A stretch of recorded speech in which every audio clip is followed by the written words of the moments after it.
நீங்க பார்க்குற இந்த கஸ்டமரு, "சார் என்னோட வண்டி பஞ்சர் ஆயிடுச்சு. பெரிய ஆணியா இருக்கிறதுனால என்னால கொண்டு வர முடியல சார். நீங்க கொஞ்சம் வந்து போட்டு குடுக்க முடியுமான்னு?" கேட்டிருந்தாங்க. அதனால கஸ்டமர் லொகேஷன் தேடி போய் நான் இப்போ வந்து அந்த டியூப்லெஸ் டயர் பஞ்சர தான் நான் இப்போ போட்டுட்ருக்கேன். ந ஒரு வெல்டிங் ராடு போல, அது அவ்வளோ பெரிய ராடு ஏறுனது ஒரே காரணத்துக்காக ரிம்மு சைட்லயும் வந்துடுச்சு. இப்ப நம்ம வந்து டியூப்லெஸ் பஞ்சரு நம்ம வெளி சைட்லயும் போடணும். இப்ப ரிம்மாண்ட வந்திருக்கிற அந்த பஞ்சரையும் நம்ம ஒட்டணும். ஃபர்ஸ்ட்டு நம்ம வெளிய இருக்கிறத நம்ம போட்டுடலாம். அடுத்து ஸ்ப்ரே அடிச்சு எங்கே லீக் ஆகுதுன்றத பார்த்துட்டு, மறுபடியும் இன்னொரு பஞ்சர் போடணும். இது வந்து ஆ நம்ம பட்டனாண்ட இருக்கிறதுனால கொஞ்சம் திக்னஸான ஒரு டியூப்லெஸ் சீல தான் நம்ம போடுவோம். இப்போ ரிம்மு சைட்லலாம் வந்து டயர் சாஃப்ட்டா இருக்கிறதுனால, அதுக்கேத்த மாரி சின்ன பேட்ச்ச தான் நம்ம போட போறோம்.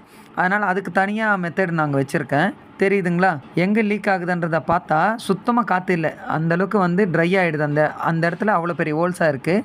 அதுக்கு தகுந்த மாரி தான் நம்ம இப்போ பஞ்சர் போட போறோம். பாருங்க. நீங்க ஃபர்ஸ்ட்டு பார்த்ததுக்கும், இப்போ பார்க்கறதுக்கும் நெறைய டிஃபரன்ஸ் இருக்கும். எந்த அளவுக்கு நம்மளுக்கு டைட்டா போதோ, அந்த அளவுக்கு வந்து உங்களுக்கு வந்து பஞ்சர் ஸ்ட்ராங்கா நின்னுடும். அதனால பிரச்சனையே இல்ல.